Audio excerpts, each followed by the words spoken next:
everyone, and welcome to another episode of Engage TV. I'm your host, Harrison Kratz, and today I am in Lexington, Massachusetts with best-selling author David Meerman Scott. Thanks for schlepping out here. Yeah, but no, thank you for joining me for another episode. So, David is, we all know him for his new rules of marketing PR, marketing lessons from the Grateful Dead, and then his new book, Real-Time Marketing and PR, which I actually have recently read. I'll be posting a review soon, but I just wanted to talk to you a little bit about what's in the book and a couple other things as far as real-time marketing and PR. This has been my favorite book, by the way.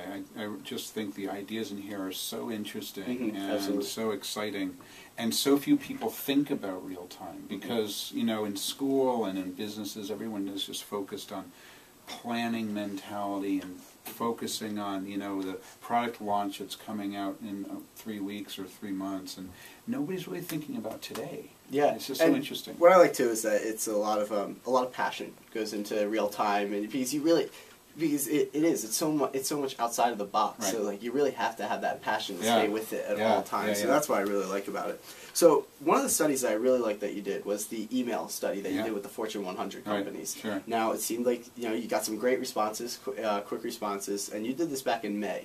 Right. Right. And a lot of companies did not respond. Right. Now, of the companies that didn't respond, have any of them stuck out where they've changed their real-time strategy? And also, do you think that if you did this study today, because it's been like a decade in real time, pretty much since May, interesting. So do you think that you'd get a different result now? Well, so what I did, just to recap, what I did was I reached out to the Fortune 100 companies and asked them a series of real quick questions through their the media relations page of their corporate website.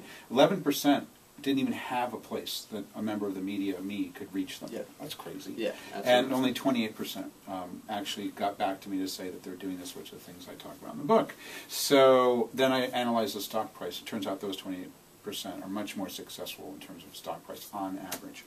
So it was interesting because and I'm trying to think back, that I recall no corporate communications person from any of the companies that were not engaged with me got back to me to say, oh shoot, we should have done that. Can we redeem ourselves somehow? However, very interestingly, I did have some conversations with people who work for those companies, but not in their communications departments. Somebody, and I'm not going to be able to name any of the names of the companies, but people would get back to me and say, "Oh my God, I can't believe my company didn't get back to you. That's crazy." And some of them said, "We actually do some of the things you talk about. I don't know why they didn't get back to you." So it's just really, really interesting to me how that culture of speed, the culture and real-time mindset, is something that you have to learn. It's not ingrained, because what's ingrained is to do nothing. Yeah. What's ingrained is to be slow. What's ingrained is, I'll push that off till tomorrow or next week. And so few people think, you know what? Hey, there's something I got to do right now. Yeah, absolutely. So real time is evolving so much more in the business world. Like people like us, we're on top of it. It's what we do. A Facebook status update, instantly, right? Yes, exactly. I mean, you don't even have to think about real time when you're for people your age. That's the way you live. Yeah, absolutely. If somebody broke up with somebody, you instantly know, right? Yeah. I mean, it's in like 3 seconds the whole school knows. And that's the way I think businesses are going to be run, particularly when your generation is running them. Yeah. But I think even now there's just such a huge opportunity for people who think that way. If something's happening in the news or some opportunity presents itself, why in the world would you deliberate and wait? Wait, exactly, yeah. Absolutely. So the effects, though, of real time have definitely varied. I think that, again, in your book, you talked about an instance with Amazon, and then totally removing 1984 off of Kindles without saying anything, and then a couple days later they had a very nice apology, and it eased the tension. And then also United breaks guitars, which is like the classic and one of the first ones. So, but clearly Amazon is growing and growing by the day. But do you think that those real-time fails are going to start to affect those companies in a more results way? Because that's more of an image. But do you think that people are going to start turning away, like say like with Kenneth Cole or something like that? Do you think that people are going to start really adjusting their consumer decisions based on real-time? I think that it'll be more around things around customer service. Okay. And you know, and you know this. Like if you're trying to do business with a company, and they don't get back to you, they get back to you after weeks or months. I mean, how good does that make you feel? I mean, one of the silliest things in the world is when you subscribe to a magazine, you send in the form. It takes them like 3 months to get your first issue. What's with that? Yeah. Why can't you send me, as soon as you get my card, bill me, and send me the first issue right away? I mean, they have a ton of people working on it. You would think. Yeah, absolutely. And it's like, oh, God, I'm going to be freaking dead by the time I get my first issue. Yeah. So I think it's going to be the customer support area will be the one that will be the first to say, look, we're losing clients because we're not able to respond to client inquiries quickly. And so we've either got to get with this program or we're going to lose business to the competitor. You know, there's lots of companies who have done a really good job there and have become very successful. Amazon's a great example. You mentioned it earlier. Amazon's a great example of a company that has fantastic customer support. Now, they had a little bit of hiccup when I wrote about with this issue, but for the most part, they do a great job. I ordered something the other day. It arrived the same day. Yeah. I mean, how in the world is, you know... You order like 3 days shipping and then it gets there the next day. Well, no, actually it came... They have services that things can get here today. Yeah. You have to order by a certain time and whatnot, but so that's pretty amazing. I ordered my Kindle at 6 o'clock in the morning, and I had it in my hand, delivered by, I think it was by lunchtime. I mean, it's just like hours. Absolutely. So going off of customer service, though, and I think I've had this conversation about 10 times this week. It's just something that I'm like fired up about. Obsessed. Yeah, I run a forum on Facebook for PR students, and we get some great stories. One of our members shared a really cool story about how they had a rough time at a restaurant, didn't really get much done as far as customer service there, but then they tweeted the company, got some free passes. Now, that's great. I'm all for that. I love that companies are responding through social media. But is it a problem that they're mostly responding to only public criticism and not behind the scenes? And do you think that, I mean, I feel like that eventually we might be based on influence. Like, it seems like a bad trend that could be avoided, but it may be going that way. I think that's a very difficult trend for both us as consumers, but also as companies. You know, I try to resolve things privately. You know, I don't want to use my 50,000 Twitter followers to gang up on a company. Yeah. And I have done it on a very, very small number of occasions, less than a handful, I think.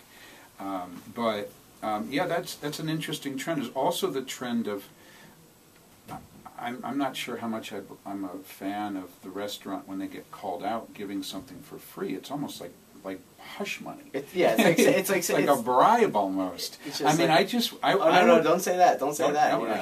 Here, come over and have a free martini. Yeah. I'd rather have the organization say, look, sorry you had a bad situation. We're taking this under advisement. We'll do the best we can. Please hope to see you again. You know, I think what most people want is to be recognized as having an opinion and as being having valuable input into the process. They want to be seen as a human being. And the examples some of them I wrote about in the book where companies just literally didn't do anything. Like United Airlines didn't do anything around the Dave Carroll video. Yeah. And so people just feel so frustrated when a company won't do anything that's when they sort of lash out publicly. So the best way to prevent people from lashing out publicly, well, not prevent, but to sort of minimize is to, through the private channels, react quickly, react in real time, and do the right thing. Absolutely. So this is actually, it's funny that, everything that you're talking about and that you've really mastered is real time. But you're one of the most successful authors with several books, which is actually kind of almost the opposite. Books. So took a year to put that out. Right, exactly. Real time. What I ask a lot of my, I just had Valerie Maltoni, I've had on Deirdre Breckenridge, and you have a great blog as well. And I always ask them, how do you always come up with fresh content? How do you always come up with fresh content for compilations like this? And you keep up because you came out with an update for New Rules of Marketing PR. Yeah. So you're clearly always adjusting. How? And I'm working on a 3rd edition now, by the way. You heard it here first. All right, third edition coming out in August. All right, so how do you keep all the book content just fresh and keep going and to stay up with real time? Yeah. So my style, I don't know how Deirdre and the others do it, but my style is I think about content with different lengths. Twitter, 140 characters, right? I bang out, I'm not as prolific as many authors, but I, bang out a dozen or something a day.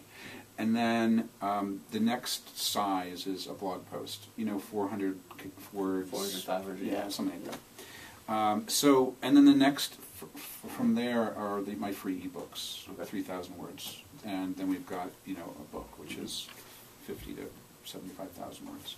And so the way I think of it is I'll just think of something, I'll tweet it. If it gets a bunch of retweets or comments, people sending something back to me, I go, well, it might be something there, and I might blog about that. And when I blog about something and I get a lot of comments, then I sort of mentally file that away to be a component of another book.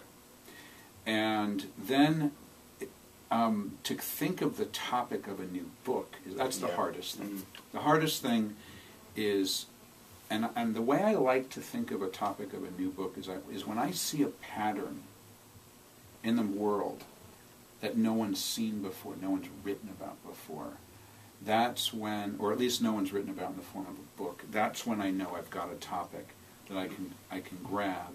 And then I might go back in my blog and look at posts that might come out. So a book like this one is probably 20% blog posts. And that forms the skeleton of the book, which I then work around.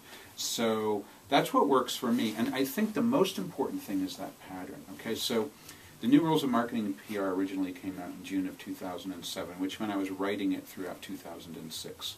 And in 2006, there was nobody really writing about the idea of publishing content as a form of marketing. Yeah. I mean, it wasn't. Yeah. It was, there was web advertising, there was email marketing, there was search engine optimization, but nobody was talking about content as the right thing to do for marketing.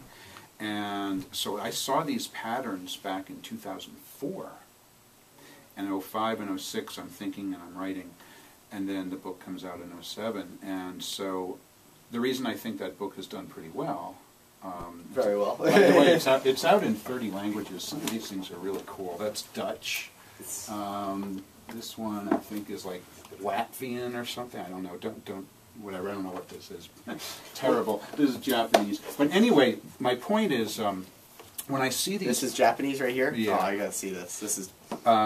when I see these patterns, what it allows me to do is write 75,000 words on a topic. The pattern with real time was, my first job was on a bond trading desk, and it was all about trading in real time. Yeah. Bang, if there's something happening in the news, you've got to do it right now. Yeah.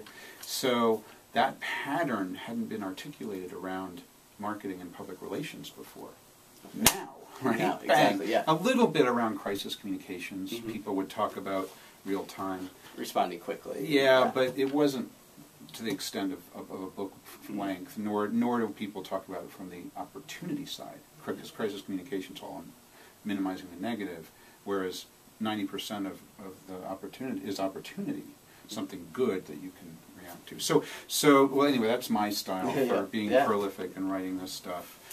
I do a lot of borrowing from one form of content to another. I'll go back and read these books and dip back in and then tweet them back out again. So it's like this full circle, right? Tweet something, turns into a blog post, turns into a book, and then becomes fodder for a blog post and becomes fodder for a tweet.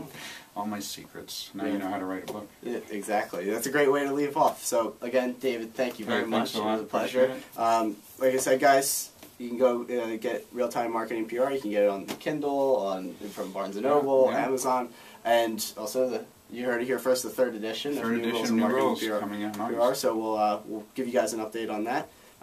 Again, thank you for joining us again, though, guys. You can follow David at DM Scott. Yes, DM Scott, and you can follow me, Harrison, at Kratz PR, and Engage TV. Engage_TV. And again, thank you for joining us. Thank you, David, and hope to see you guys soon. All right.